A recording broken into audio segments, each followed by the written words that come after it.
As we move on into the next part of the assignment, I'll begin to talk about the adaptations that occurs to your body during aerobic training.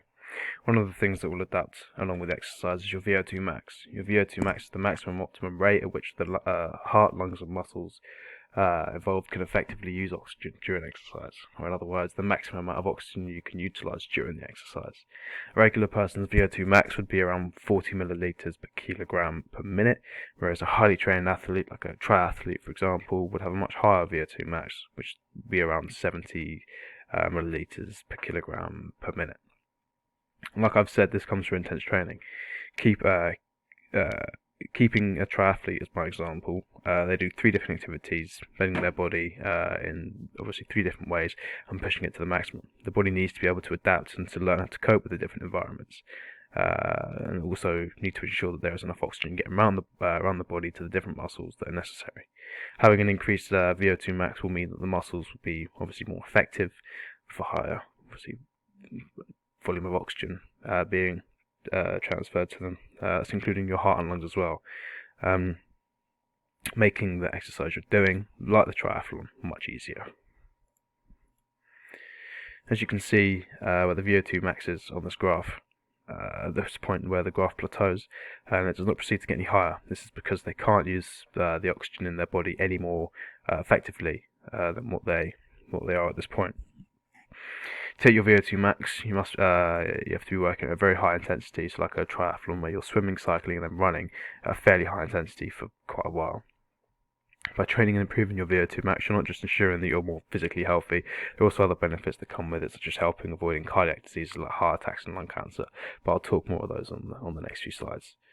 As well as just preventing these types of diseases, you'll be strengthening the muscles involved with both systems, the heart and lungs for examples, but once again I'll move on to these in the next few slides. There are many adaptations to the CV system from aerobic training.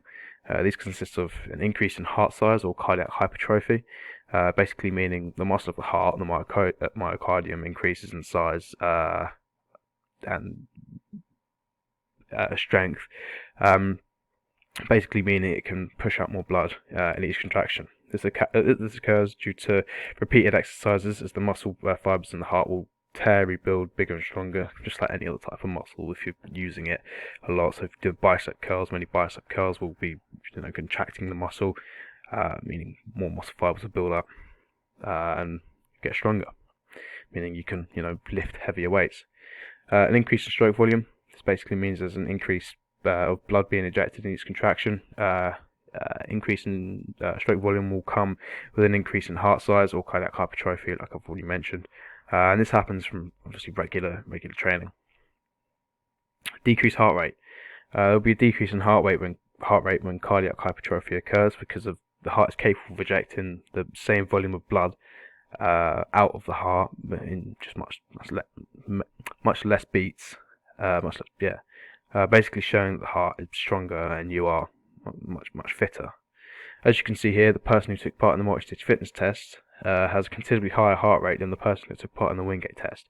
This shows the person performing the Wingate test has a stronger heart and probably exercises a lot more than the person doing the multi-stage fitness does.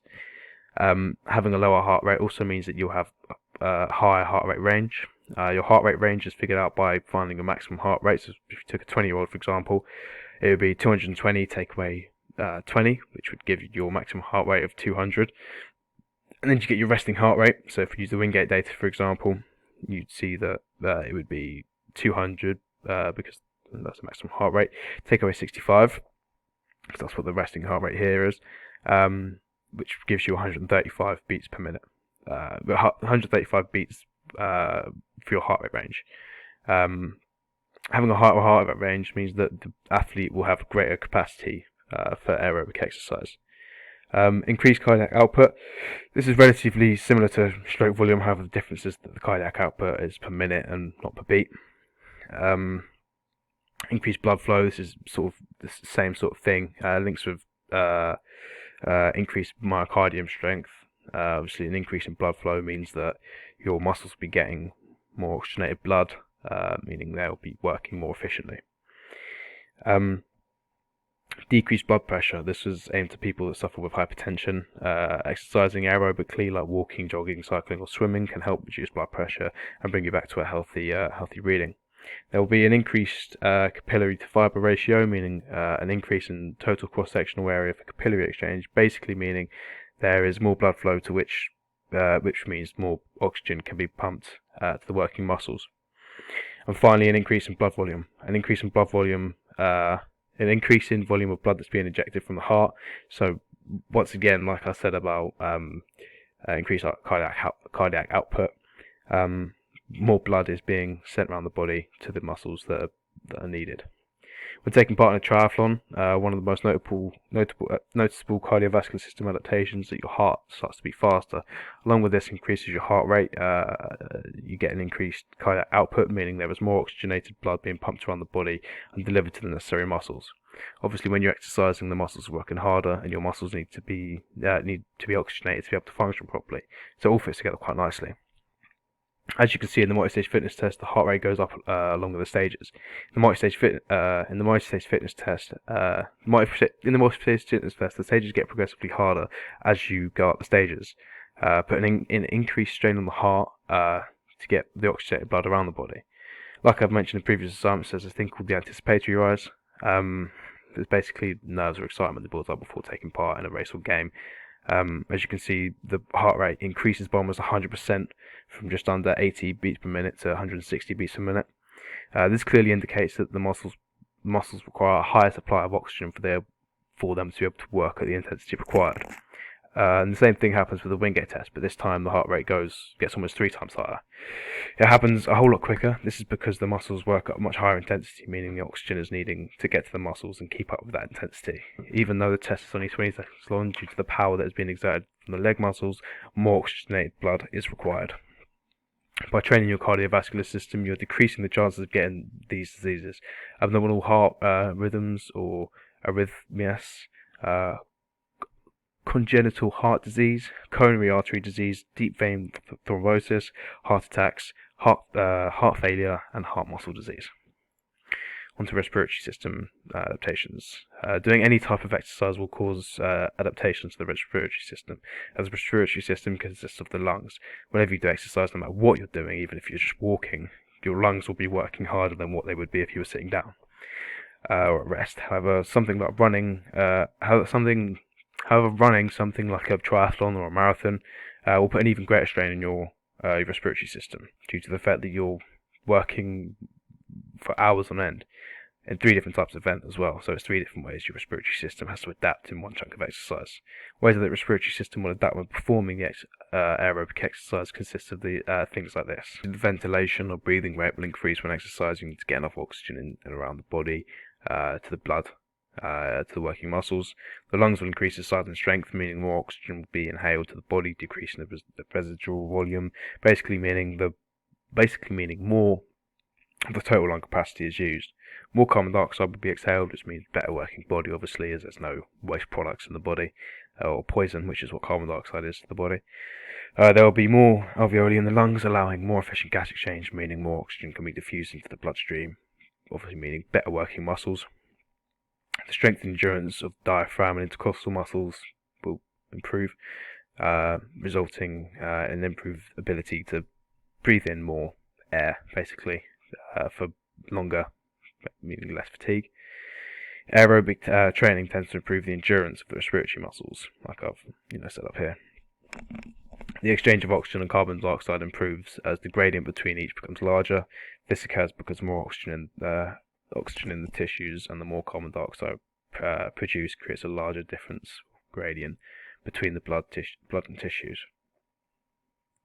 The graph above shows a runner participating in the multi-stage fitness test, and as you can see, their resting breathing rate shows that the respiratory system has not adapted and has not been trained very well, and they're breathing very quickly for rest. It shows that their body needs more oxygen in the body to be able to function at rest, although data could be wrong, or the participant may have been doing something before taking this data, meaning that the results could be incorrect. There will be a small oxygen deficit due to a higher volume of oxygen being inhaled when exercising, making epoch quicker due to there being less oxygen needed to be replaced. By training the respiratory system, you're helping avoiding getting any of these diseases. Chronic obstructive pulmonary disease, chronic bronchitis, lung cancer, cystic fibrosis, and pneumonia. The neuromuscular system adapts to aerobic training in many different ways, making it easier for anyone taking part in events like a marathon or triathlon. There will be an increase in muscle fiber type, slow oxidative to be exact, which will allow the runner increased muscular endurance, which is basically what the type 1 muscle fiber is, or the slow oxidative muscle fiber. Obviously, when running marathon or triathlon, your muscles need to be able to sustain the 4 or so hours that you're running, or 2 hours for a highly trained athlete. So an increase in these slow twitch muscle fibers will decrease your time in running and will make your muscles last longer without fatiguing as bad as what they would if you predominantly had fast twitch muscle fibers or fast glycolytic. There'll be an increase in myoglobin, which will allow an increase in oxygen flow to the muscles, making them more efficient, and allow there to be less fatigue in them as well. So more oxygen obviously flowing to the muscles, and more oxygen flowing in and more carbon dioxide flowing out, making your muscles basically work much better. There will be an increase in capillary supply, which is supplying each muscle fiber. More oxygen will be allowed into the blood, meaning more efficient muscles. Again, all sort of links together. The mitochondria will be more useful with generating ATP, as it's the powerhouse of the muscle cell. It's the main bit of the muscle cell. The number of mitochondria will increase with aerobic training, allowing more aerobic metabolism to take place. This then takes you back to the increase in ATP. An increase in ATP means less lactate build-up, allowing you to run for longer, having more energy, etc. As you can see, the 20 seconds, the person's blood lactate goes from 21 millimeters of mercury, 2 to 3 millimeters of mercury to 21 millimeters of mercury in 20 seconds. A highly trained athlete, although this is a maximum intensity exercise, will probably be less than that 20 millimeters of mercury of blood lactate due to the higher training of these muscle fibers. So basically, they'll be able to do this for longer at a higher intensity than what this person has done. Finally, on to the energy system's adaptations. The body will have an increased lactate threshold. Marathon runner be able to run longer without major fatigue in the muscles. Having a higher lactate threshold also means that OBLA will take longer to occur. Once again, meaning the muscles can work for longer and more efficiently without disruption. There will be less lactate production and more lactate clearance. The body will be capable of removing accumulated lactate from the working muscles, which allows more muscle energy to be made while running. Obviously, build up of lactate will prevent the runner from running at a higher intensity for longer, or just running for longer. So this is crucial to any athlete's body to get used to and to be able to do. The body can rely more on fat stores to carry through the race as the respiratory exchange ratio decreases to predominantly fat stores. Fat stores, like I've mentioned in previous assignments, are much more efficient store to be using when running a marathon, as it's a much slower release of energy. If the body were to rely on glucose or glycogen stores, the stores would be used up very quickly and be less effective in this type of competition. The body will be more effective at getting rid of waste products such as heat, as well as the lactic acid or lactate, like I've already mentioned, allowing the runner to feel more free, and it'll be a lighter race for the runner. The body will transfer the heat from the muscles into the blood, where the blood will take it to the skin, where from the skin it will be diffused out and transferred into the atmosphere. This is if the concentration gradient is lower in the body than the outside atmosphere, because any sort of transfer like this, it has to go from a low to high concentration gradient, or high to low concentration gradient, sorry. The enzymes that are responsible for producing ATP aerobically increase their activity and basically produce more ATP for use, which then improves the endurance and capacity of the aerobic system. In other words, the body can work at a higher intensity for longer without fatigue. If a runner were to be working, if a triathlete or a marathon runner were to be working with this much blood lactate in their blood, or lactic acid in their blood, it would prove to be very difficult, and they wouldn't be able to do so. So having a tolerance to this and build up the lactate threshold is very crucial to anyone running any type of event, any type of sport, any type of anything. So, yeah, thanks for listening.